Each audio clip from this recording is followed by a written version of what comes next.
Tu sais, il y a une grande différence entre aimer quelqu'un et aimer ce qu'il pourrait devenir.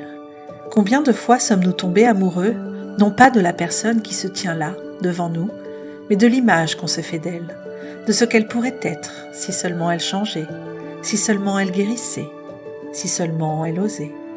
On dit souvent « je l'aime », mais ce qu'on aime parfois, ce n'est pas ce que cette personne est aujourd'hui. C'est la version de l'autre que notre cœur espère voir éclore. Nous ne tombons pas toujours amoureux d'une réalité. Parfois, nous tombons amoureux d'un fantasme, d'une version idéalisée que nous avons façonnée dans notre esprit, une version que nous espérons voir naître un jour. Et sais-tu pourquoi ce fantasme est si séduisant ? Parce qu'il porte toutes nos attentes, nos rêves, nos manques. Il incarne ce que nous croyons mériter, ce que nous voudrions partager, ce que nous n'avons peut-être jamais eu. Mais il n'est pas réel. Et c'est là que le piège se referme. En aimant ce potentiel, nous passons parfois à côté de la personne qui est vraiment là.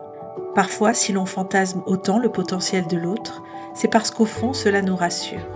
Croire qu'il pourra changer, évoluer, s'ouvrir, c'est nourrir l'espoir que la relation comblera nos attentes les plus profondes.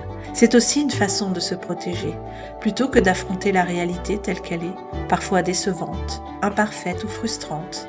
Alors on préfère s'accrocher à l'espoir de ce qu'elle pourrait devenir, et non pas de ce qu'elle est. Il y a souvent une part de nous qui veut sauver l'autre, comme si notre amour avait le pouvoir de le transformer. Et cette illusion est puissante, parce qu'elle nous donne un rôle, un sens, une mission. Mais la vérité, c'est que l'amour n'est pas un chantier de réhabilitation. Il ne s'agit pas de réparer ou de façonner quelqu'un, mais d'apprendre à l'aimer pour ce qu'il est, même s'il ne changera jamais. Aimer quelqu'un pour ce qu'il est, c'est renoncer à vouloir le modeler selon notre imagination. C'est arrêter de le façonner à l'image de nos désirs pour apprendre à le regarder tel qu'il est, dans son humanité, avec ses failles et ses forces. C'est cesser d'attendre qu'il devienne quelqu'un d'autre. C'est choisir de rester, non pas pour son potentiel, mais pour sa vérité. Car aimer un potentiel, c'est aimer une illusion. C'est s'accrocher à une promesse qui peut-être ne se réalisera jamais.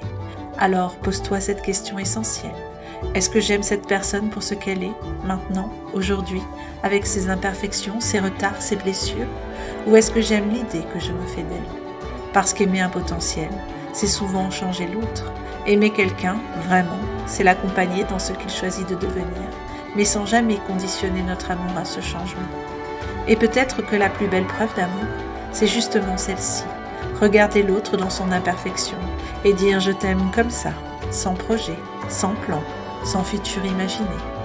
Mais si en regardant cette personne sans filtre, sans espoir de transformation, tu réalises que sa version réelle ne te convient pas, alors peut-être que la question n'est plus d'aimer ou de changer cette personne, mais bien d'oser partir.